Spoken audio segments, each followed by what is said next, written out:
meu nome é Tainá, esse é o canal do blog Dias Radiantes e que bom que você está aqui. Hoje eu queria compartilhar com vocês a leitura deste livro, Contos Fluminenses de Machado de Assis. Primeiramente, Machado de Assis dispensa apresentações. Falando um pouco do livro, esse livro eu comprei numa promoção numa livraria que tinha na universidade, quando eu fazia faculdade, né? Ele custou R$ 9,99, né? Ainda está aqui o preço. E tinham vários livros lá em promoção que eles estavam querendo renovar o estoque, eu comprei.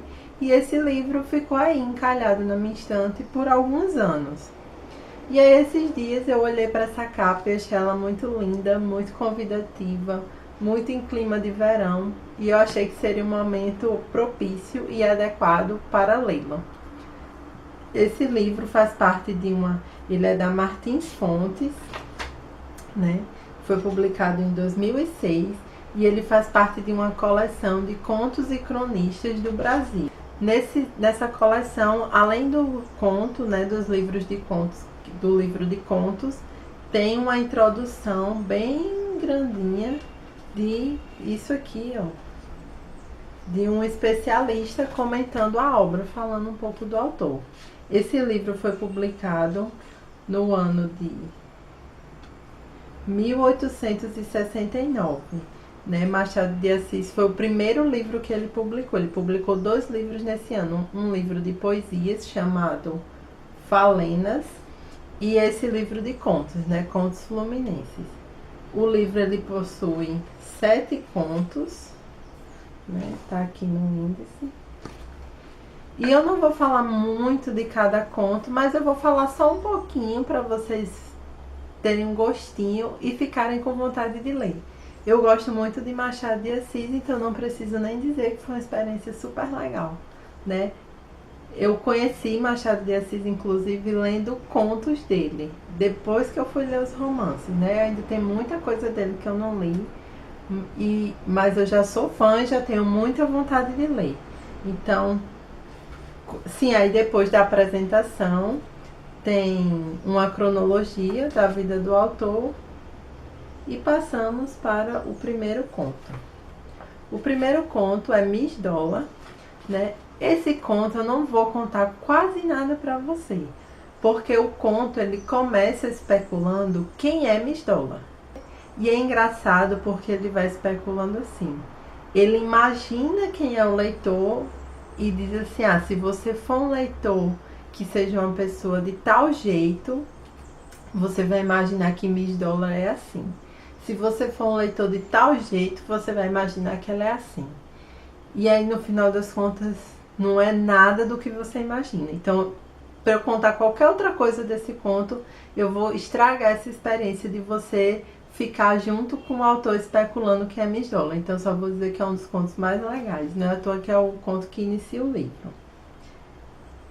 Só uma coisa que eu queria compartilhar com vocês desse conto é que o personagem principal, né, o homem principal, porque tem uma mulher principal também, né, chama Mendonça. E tem uma fala dele aqui que eu vou ler primeiro e depois eu comento. Mendonça nunca vira olhos verdes em toda a sua vida. Disseram-lhe que existem olhos verdes e ele sabia de cor os versos célebres de Gonçalves Dias. Mas até então, os tais olhos eram para ele a mesma coisa que a fênix dos antigos. Um dia, conversando com os amigos, a propósito disto, afirmava que se alguma vez encontrasse um par de olhos verdes, fugiria deles com terror. Por quê? Perguntou-lhe um dos circunstantes, admirado. A cor verde é a cor do mar, respondeu Mendonça. Evito as tempestades de um e evitarei as tempestades dos outros. Eu deixo ao critério do leitor esta singularidade de Mendonça, que de mais e mais é preciosa no sentido de Molière. Então, eu achei interessante primeiro como um prelúdio da grande imagem, da grande analogia que Machado de Assis fez e que todo mundo, mesmo quem não leu, conhece, quer dizer que Capitu de Dom Casmurro tem olhos de ressaca, né? Então, Eu acho que já tinha essa ideia na cabeça de Machado de Assis que ele expressou nesse conto do seu primeiro livro, né? E que depois ele desenvolveu na personalidade de Capitu no livro de Dom Casmurro, que é um livro que eu ainda não li, acreditem. Shame on me, né? Mas eu vou ler. Eu já comprei e está aí na minha estante e eu vou ler em breve.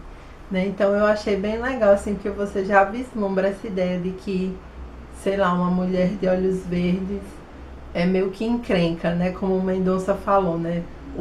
O verde é a cor do mar e tem as tempestades no mar, então talvez mulheres de olhos verdes sejam mulheres tempestuosas. E não é à toa que a imagem que Machado de Assis usa para falar dos olhos de Capitu é que são olhos de ressaca, né? São olhos de um mar, de um verde, de um mar furioso, né? Ressaca, para quem não sabe, é quando o mar está agitado, o mar está perigoso. Né? Então é como se ela tivesse olhos que mostrassem os perigos e os encantos.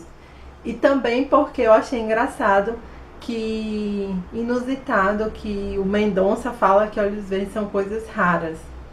E eu tenho olhos verdes, não sei se vai dar pra ver com o meu óculos. Né? Então eu achei engraçado, porque eu achei que olhos raros seriam olhos azuis. Assim, eu nunca reparei que não era tão comum ter olhos verdes, porque eu tenho olhos verdes, então eu achei que era uma coisa que era comum. Então, como é um vídeo de impressões minhas, né, isso me chamou a atenção e eu achei inusitado, né, e colocar assim, ver alguém falando de olhos verdes, que é a cor dos meus olhos, de uma forma poética, e eu gostei.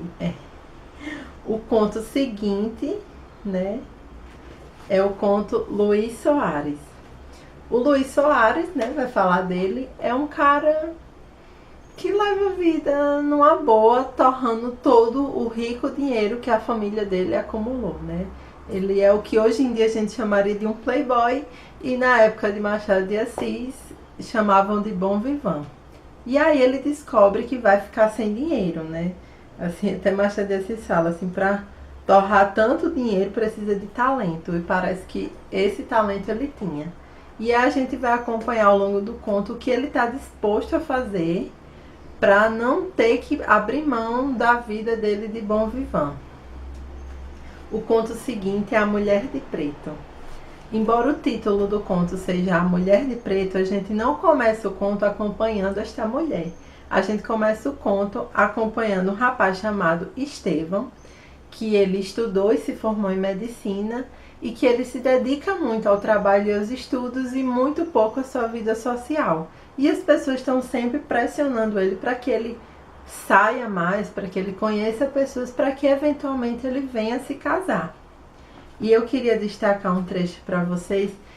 Um dos poucos amigos que ele tem é um padre, que eventualmente eles se encontram, eles ficam conversando, e nessa conversa esse padre está dizendo que ele vai fazer bem para ele casar, que ele deveria casar.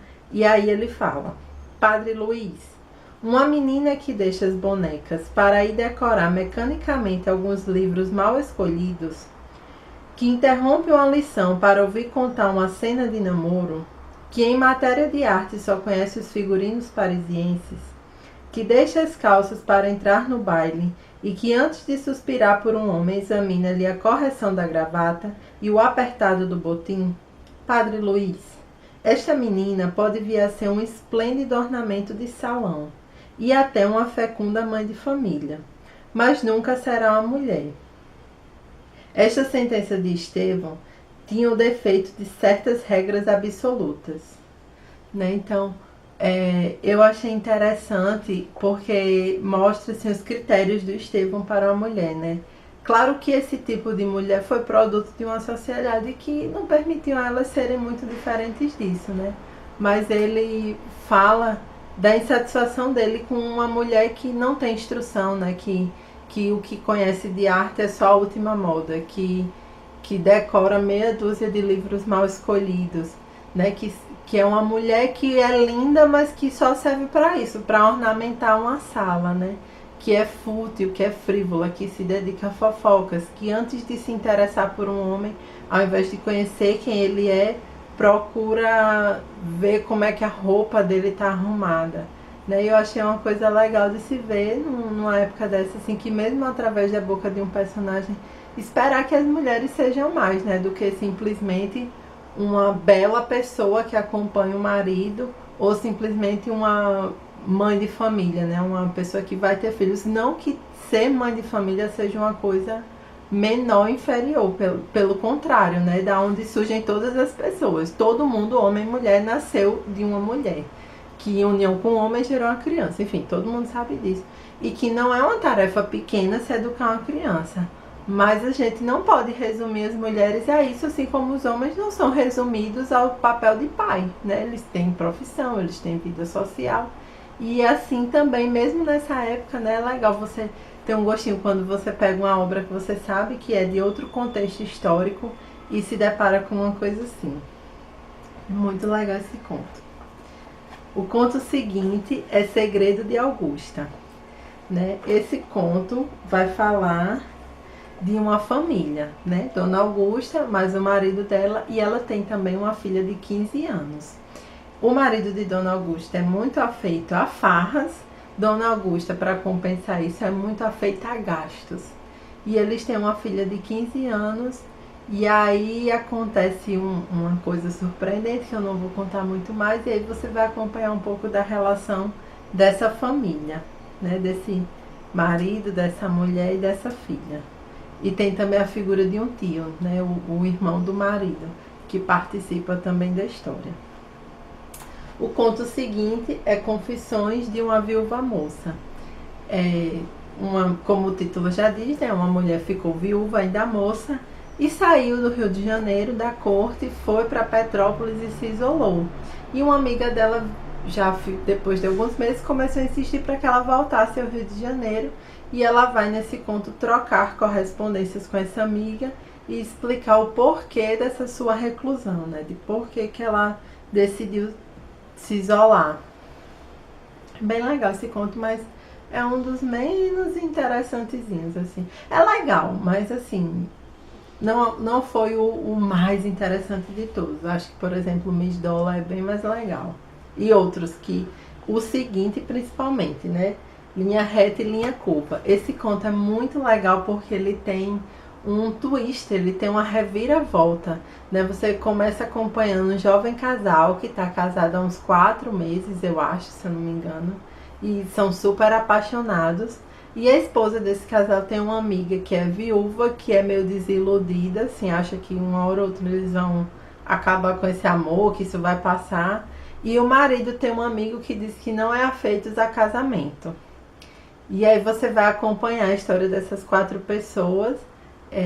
E é impressionante como Machado de Assis, assim, num conto, que é um texto tão curtinho, embora esse seja um dos maiores contos, né, como é grossinho, vai fazer você ter a certeza que conhece todos aqueles personagens, que você já sabe como vai ser o desfecho dessa história, e aí tem uma reviravolta que você não esperava, é muito legal. E o último conto, que é o conto mais curtinho, é Frei Simão, que começa o conto pelo final da história, dizendo que o Frei Simão morreu odiando a humanidade. E eu sei que hoje em dia as pessoas não são tão familiarizadas, ou têm até uma visão negativa com a religião, mas é uma coisa estranha que uma pessoa que entregue sua vida para viver no monastério, né? Um frei é uma pessoa que vai viver no monastério, né, que faz voto de pobreza, de obediência e de castidade, né? São esses 3 votos que uma pessoa religiosa faz, basicamente. Então é estranho que uma pessoa que odeia a humanidade abra mão de tudo para ficar rezando por essa humanidade, né? Por que ele não foi ser, sei lá, empresário, foi ser comerciante, foi ser qualquer outra coisa? Porque se ele odeia a humanidade, ele decidiu se enfiar no mosteiro? E essa é a pergunta, né? Talvez quem não conheça nem um pouco religião, ou tem uma visão mais negativa, assim, da religião, negativa, distante, pense, só podia mesmo um frei odiar a humanidade, porque esse povo de religião não presta. Mas assim, se você conhece a que se propõe, né, a religião, principalmente na época de Machado de Assis, fica meio estranho, assim, fica uma coisa paradoxal. Como é que alguém quer se dedicar a servir os pobres e rezar pela humanidade e odeia a humanidade ao mesmo tempo? E aí você vai conhecendo a história do Frei Simão. Foi muito legal a experiência da leitura desse livro. Eu espero que vocês tenham ficado com um pouquinho de vontade de ler esse livro também. Além de tudo, ele é lindo, né? Com essas flores, essa coisa meio de Rio de Janeiro. Como a apresentadora do livro, né, que fala aqui na introdução, não tem um fio condutor que conecta todas essas histórias, né? São realmente contos independentes, que vão falando de diferentes contextos, diferentes situações, mas mesmo assim é muito legal, né? Como são 7 contos, é um livro curtinho, eu li de uma vez, mas você também pode tentar a experiência de ler um conto de cada vez, passando com outras leituras. Eu espero que você tenha ficado de ler, que você tenha gostado da resenha. Um beijo e até a próxima!